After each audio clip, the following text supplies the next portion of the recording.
नमस्कार, मैं रुपेश कुमार दुबे। आप देख रहे हैं ए न्यूज़ चैनल।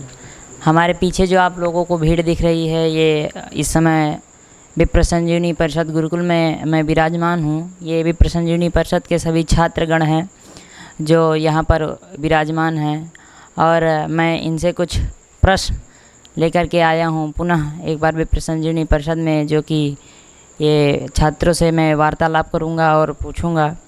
तो आप लोग जैसा कि देख रहे हैं कि कितनी अधिक संख्या में यहाँ पर छात्र उपस्थित हैं इस समय।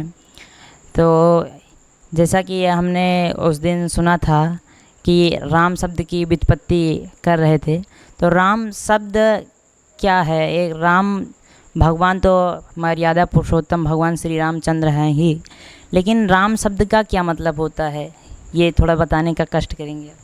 देखिए, राम शब्द का अर्थ तीन होता है, क्योंकि राम शब्द से तीन लोगों का बोध होता है। एक परशुराम जी हुए और दूसरे भगवान श्री कृष्ण के बड़े भाई बलराम जी हुए।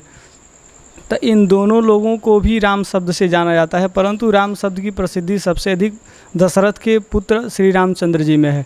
तो हम लोग अयोध्या के वासी हैं, और राम शब्द के विषय में अयोध्या के वासी के अलावा और कौन अच्छे से विवेचन कर सकता है। राम शब्द एकमात्र शब्द नहीं है, ये मंत्र है। जो इस मंत्र को सहारे रह लेगा, जो इस मंत्र को जप लेगा, वो परम पद को प्राप्त कर सकता है। ये राम शब्द एक ऐसा शब्द है जिससे वाल्मीकि जैसे अधम तो नहीं कह सकते, परंतु वो एक निकृष्ट तरीके से अपन जीवन यापन कर रहे थे, परंतु भगवान श्री राम जी के नाम का स्मरण करके उन्होंने परम पद को प्राप्त किया, और वाल्मीकि रामायण का उन्होंने लेखन किया। और भगवान राम का यह सामर्थ्य है कि जो पत्थर को भी पानी में ऊपर रख सकता है, जिस पर पुल बना करके भगवान श्री रामचंद्र जी लंका में जा कर के विजय प्राप्त किए। तो राम शब्द का यह प्रभाव है, तो सोचिए भगवान राम जी के दर्शन करने का क्या फल होगा। तो राम शब्द के विषय में चर्चा हो रहा था। तो राम शब्द रमुकिरणायाम धातु से ये राम शब्द की निष्पत्ति हुई है। और राम शब्द से दो प्रकार के वैयाकरण लोग प्रत्यय करते हैं। एक अधिकरण में होता है, और तो हम अधिकरण का ही विचार करेंगे, अन्य का विचार क्यों करें। तो अधिकरण प्रत्यय हम घय करेंगे तो इसमें होता है रमन्ते योगिनः यस्मिन, मतलब योगी लोग जिनमें रमण करते हैं, या योगियों में जो रमण करते हैं, जिस प्रकार से भी कह सकें बहुव्रीहि समास करके। तो योगी लोग जिनमें रमण करते हैं, जिनके अंदर अपने आत्मबोध का अवबोधन करने के लिए तत्पर रहते हैं, ऐसे भगवान श्री रामचंद्र जी हैं, जिसमें संपूर्ण ब्रह्मांड समाहित है, जो संपूर्ण ब्रह्मांड के नायक हैं, जो अखिल ब्रह्मांड चराचर के नियंता हैं। तो ऐसे यह भगवान श्री रामचंद्र जी जो घटपट निवासी हैं, सर्वांतर्यामी हैं, सर्वजन संवेद्य हैं, सर्वगतत्व जिनका सिद्ध है, ऐसे यह राम पद का अर्थ होता है, जो संपूर्ण जीवों के नियंत्रक हैं। तो भगवान श्री रामचंद्र जी, आप सभी लोग जान ही रहे हैं कि 22 तारीख, विगत दिनों में 22 तारीख को भगवान श्री रामचंद्र जी का प्राण प्रतिष्ठा हुआ, और तभी से लेकर आज तक भगवान श्री रामचंद्र जी का अद्भुत पूजन, आरती, वंदन इत्यादि हो रहा है, और सभी देश विदेश से लोग आकर के दर्शन इत्यादि कर रहे हैं, और भगवान श्री रामचंद्र जी के चरित्र को चरितार्थ कर रहे हैं अपने जीवन में सभी लोग। तो यही राम शब्द के अर्थ के विषय में हम लोग समझ पा रहे हैं, सामान्य अर्थ।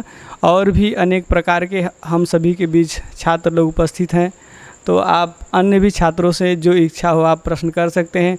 वैसे तो सावन आने वाला है, सभी लोग संगीत इत्यादि का माहौल बनाए हुए हैं, सब लोग कुछ न कुछ गा बजा रहे हैं, तो आप चाहें तो संगीत के विषय में भी कुछ चर्चा कर सकते हैं। तो भगवान शिव जी का अद्भुत भजन प्रस्तुत करते हैं हम लोगों के बीच, इस छात्रावास में हैं, उनसे आप बातचीत कर सकते हैं, पूछ सकते हैं। तो यहाँ पर जैसा कि आपने सुना कि कितना ही सरलतापूर्वक राम शब्द की व्युत्पत्ति किया, और आप लोग जान ही रहे हैं कि अब सावन आने वाला है। तो यहाँ के कुछ छात्र हैं जो संगीत भी बहुत अच्छा गाते हैं, हमारे बीच हैं एक, ये आप लोगों को संगीत सुनाएंगे।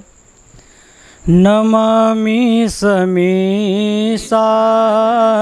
निर्वाण रूपम विभुं व्यापकं ब्रह्म वेदस्वरूपं निजं निर्गुणं निर्विकल्पं निरीहं चिदाकाशमाकाश वासं भजेऽहं निराकारमोङ्कार मूलं तुरीयं गिरा ज्ञानगोतीतमीशं गिरीशं करालं महाकाल कालं कृपालं गुणागार संसार पारं नतोऽहं तुषारादिशङ्कार गौरं गम्भीरं मनोभूतकोटि प्रभाश्रीशरीरं स्मरन् मौलिकल्लोलिनी